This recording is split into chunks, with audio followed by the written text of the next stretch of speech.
So surrender to the present moment means to fully accept the present moment as it is. As simple as that. I repeat.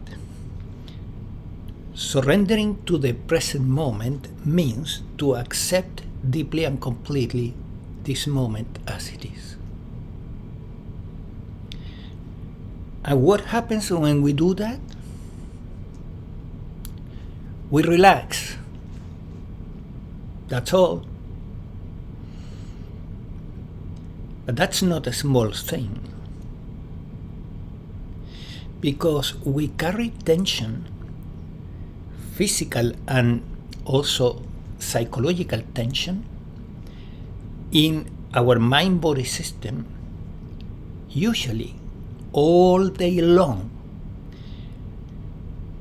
due to subconscious resistance to the present moment.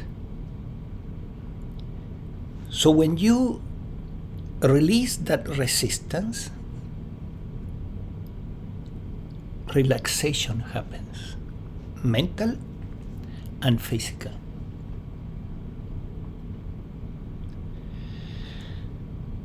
And how we do this?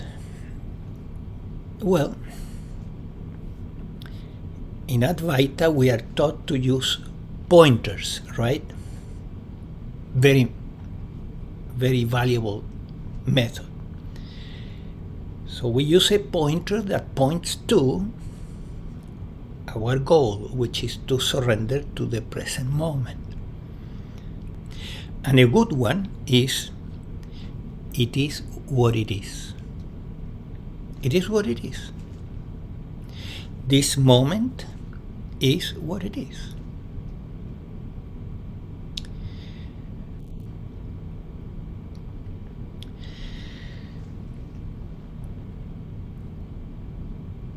And this word surrender, of course, is a very significant word in spirituality. Not so much because of surrendering to the present moment, which is a concept that we have been getting in contact with during the last decades, since the 2000s, with Eckhart Tolle, but much earlier, right? Surrender is part of the spiritual path in most religions and in most spiritual paths.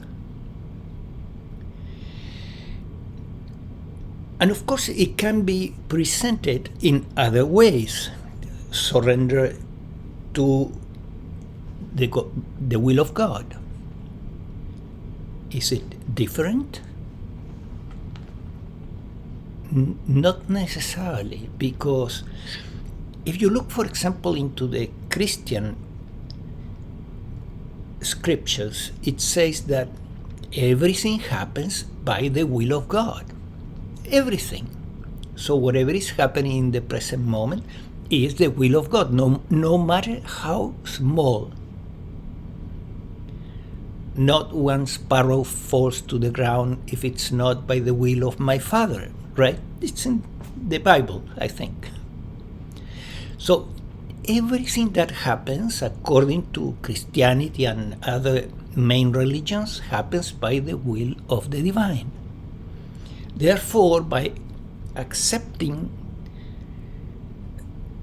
what comes to you, you're accepting divine will. By accepting the present moment as it is, you're accepting divine will. It is the same. So why then bother? Why we don't stay with our old paradigms and we practice surrender to the will of God? Well, because this paradigm about an external God is based on the personal aspect of the divine in a relationship with us, with human beings. And there's nothing wrong with that. Then,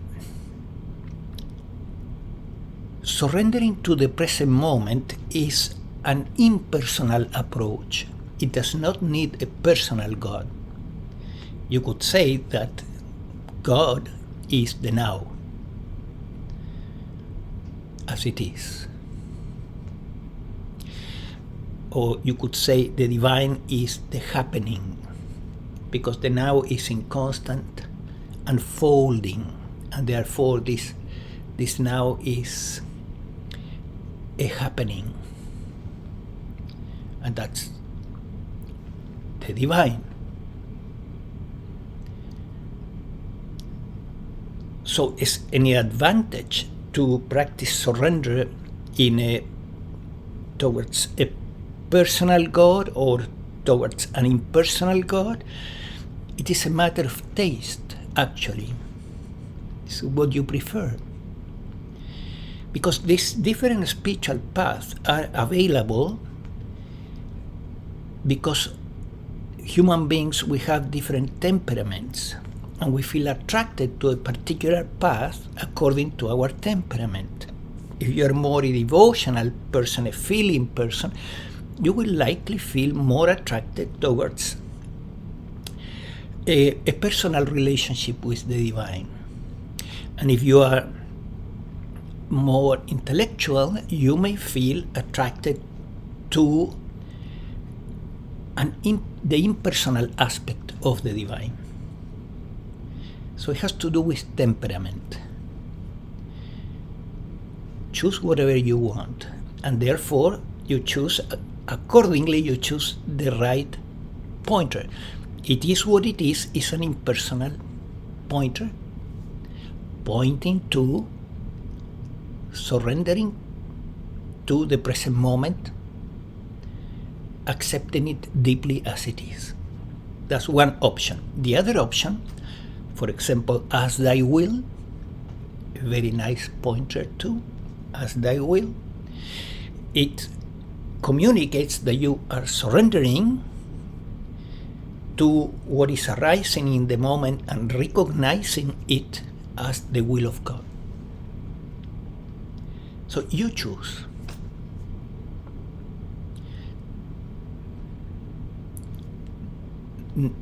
It's not that one is better than the other. You can practice both too.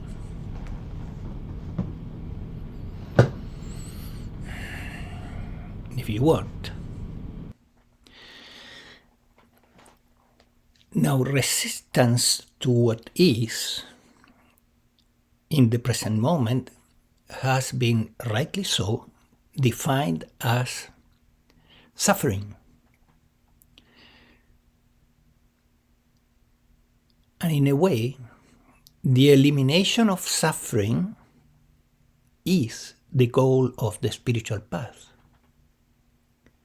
The full and complete elimination of suffering is called liberation, spiritual liberation. Liberation from what? From suffering. What is it that the Buddha goes after in his quest when he leaves the palace? He is looking for a way to end suffering. So look no farther. Here you have the key. The key is eliminate resistance to what is, and you eliminate suffering.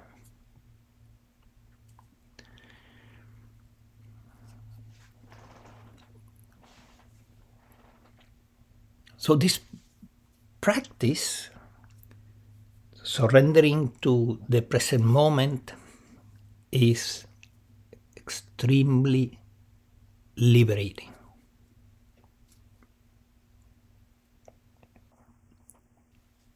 So we already looked into two different pointers. One coming from the impersonal path towards the divine. It is what it is. That's the pointer. And another one that comes from the devotional approach, as thy will. thy will be done. Similar.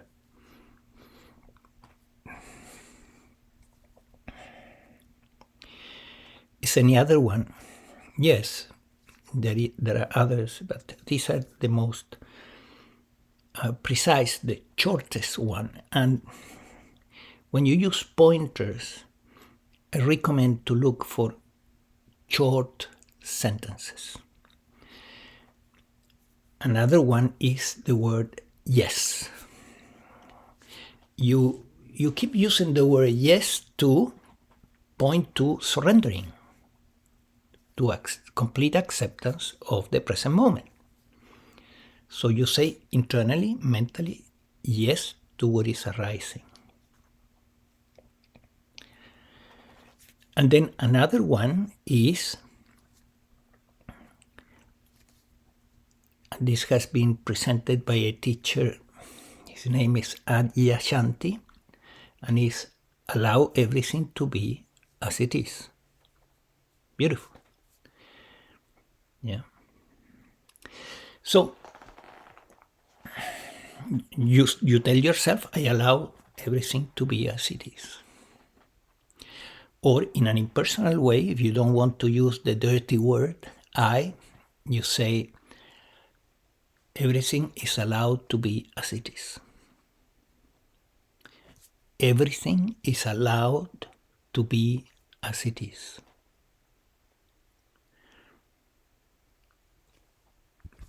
Whatever you prefer.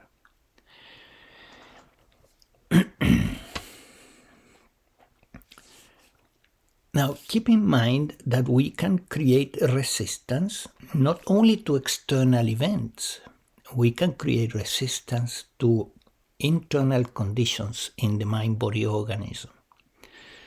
So, for example, let's say you feel frustrated because your computer is not working. Okay, that frustration is telling you that there is resistance to the fact that whatever you're doing in the computer is not happening, is not working, and so on. That's the external condition. That is resistance to the external condition. But now you can easily, internally, in your own thinking, even subconsciously, begin to resist your frustration. Oh, I should know better. I shouldn't be resisting this moment. See the word shouldn't there, or should?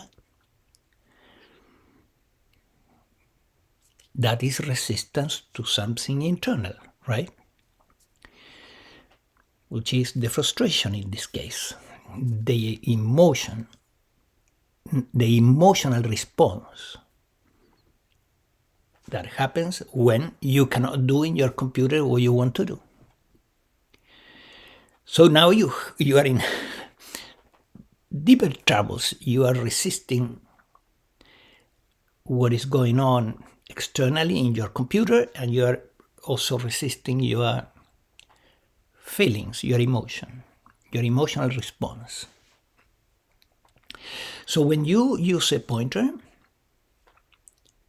use it to drop the resistance to both external and internal, so that you can come back to acceptance.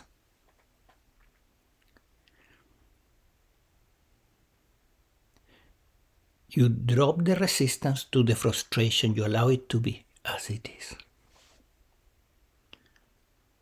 It is quite natural, in fact. I don't think anyone, no matter how enlightened, has not dealt with frustration with computers, right?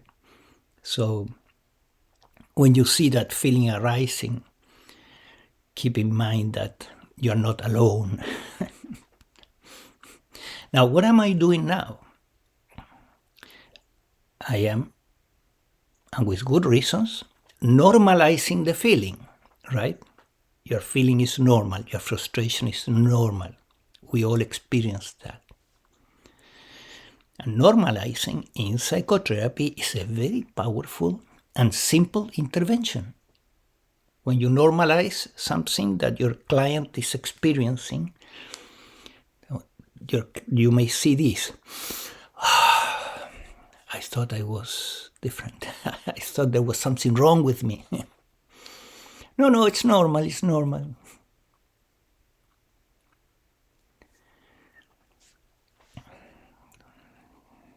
So you're not alone, obviously, when you feel frustration because your computer is not following orders.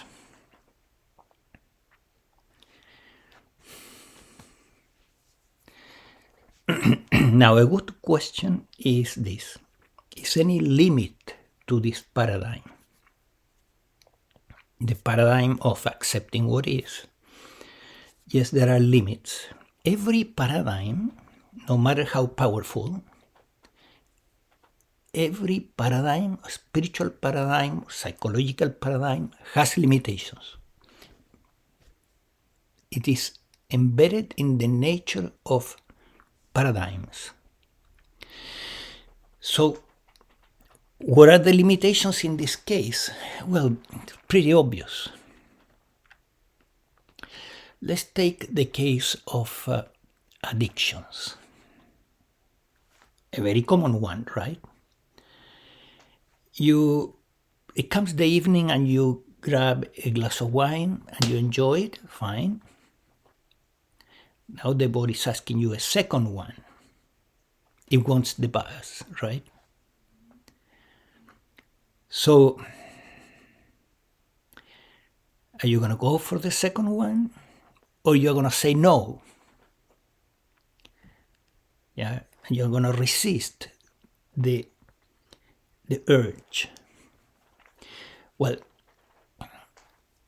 if you have dealt with any subtle or more complex, deeper form of addiction, you know how valuable it is the word no in those cases. To deal with addiction, the word no is invaluable. And that is definitely resisting what is arising. The urge to indulge in this case.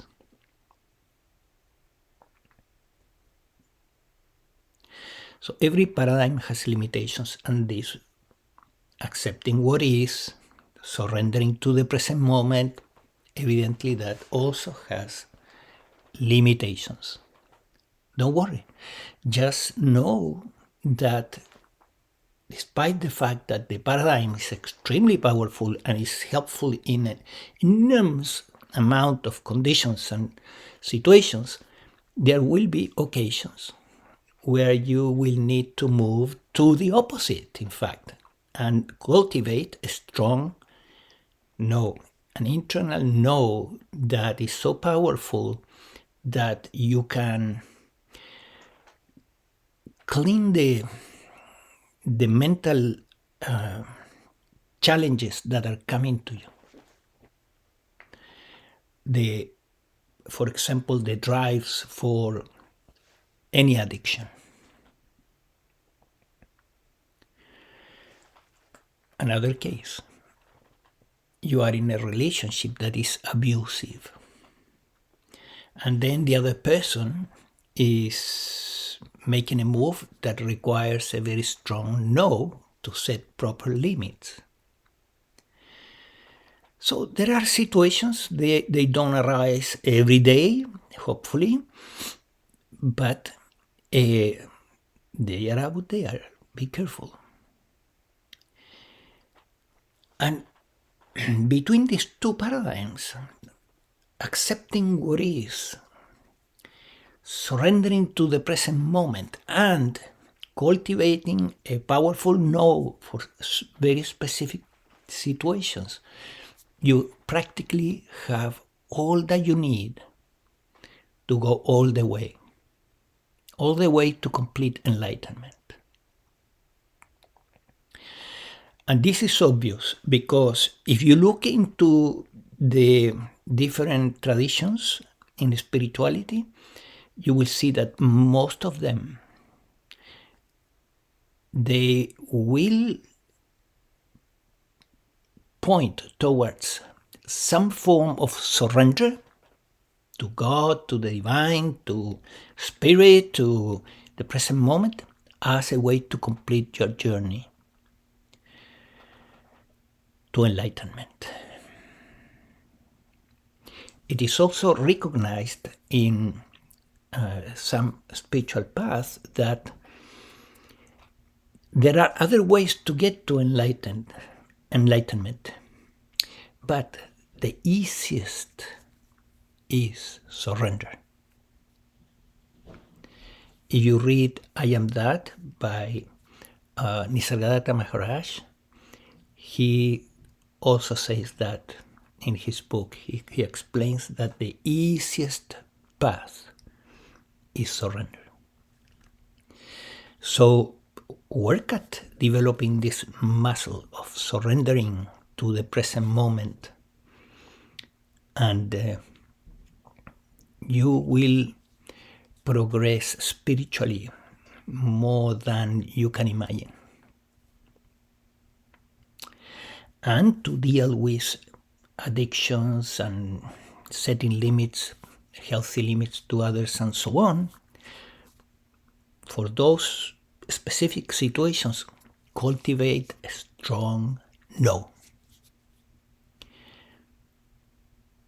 And with this, you can go all the way to the end. There is another thing that is worth mentioning in regard to this approach or paradigm, and is when some methodology in the Advaita path, for example, begins to work. Like, for example, resting as awareness, resting as consciousness, same thing. You begin to practice this, and the minute you take the step back and rest as awareness, you feel very free. And perhaps this can go on all day long. You feel very free and very enlightened in that state. Suffering is practically minimal or non-existent, and life is beautiful. Another example, let's say you practice a form of yoga or yoga meditation that you focus here on the spiritual eye. Normally in yoga, this is the center of wisdom, so it's part of jnana yoga, the yoga of wisdom. Now you focus here in meditation, keep focusing there during the day, and one day you feel that, wow, it's very easy. I can stay here all day long. And you continue after your meditation all day long here, and coming back to this point. Then you meditate in the evening, and it's easy, it's coming back. And one day this becomes second nature. Your attention is riveted here. That riveting of the attention brings usually freedom. Yeah? You feel very free and you feel blissful. Great. Now we have two situations, right? Resting as awareness or focusing on this center that can give you, a state that is very free. However, one day you try to go back here and you can't. You stay here for a little while and the attention goes to another place. Or you step back and try to rest as awareness and you are kicked out back into the mind. The attention gets caught by mind objects, mental objects, and you cannot escape the mind. So, what do you do now, right? And this is something that happens to a lot of people, right? Most seekers will go through this type of experiences that they feel very free, sometimes for days, weeks or months, even years. And one day it doesn't work, and they cannot experience that freedom again, and they are locked in the mind. So what do you do in those cases? Here is a good recommendation, and is stop insisting in trying to, go back here or go back to restless awareness. Stop, because you have already tried over and over and over, and it's not working. And instead, go back to the foundation.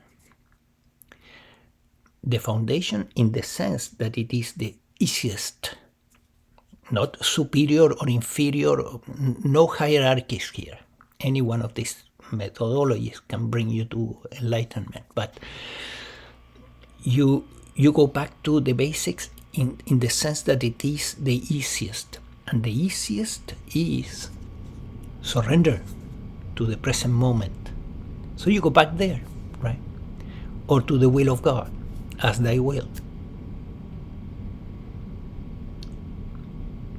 Instead of keep banging your head against the wall that you cannot overcome. And then as you keep working on surrendering, maybe at some point, one day, your capacity, something will have changed, and then you will be able to go back to the divine state, the freedom that you were experiencing before. So remember this. Go back to basics. Go back to accepting the present moment as it is, surrendering to the present moment. So I hope this helps you. There is one more thing that is worth mentioning, and it is that you may go through periods of time that, as I said, that you will feel very free, and then suddenly you can't enter there, you can't go back to that freedom. So what is happening? What is likely happening is that there is something in the mind-body organism that needs to be released. There has to be evolution in the mind-body system. And it may not be just one thing, it may be many things. So the nature, so to speak, locks you into the mind to heal the mind. And then how you heal the mind? The easiest way is through surrender again. Surrendering the negative aspects of the mind. And for that, I recommend the surrendering technique, which is specific to create healing in the mind-body system. And I leave you a link below. This is something that you can do one-on-one with a teacher, and I help people that are having this problem. They are having challenges in the mind-body system that need to be released. So look for the link below. And the surrendering technique is something that I have presented in the past in some videos. You can look for them too. But there is more to this process than just the practice of the surrendering technique. It is helpful to get help from somebody else, from a quote healer or whatever, somebody that helps you to sort it out. So take care and have a great one.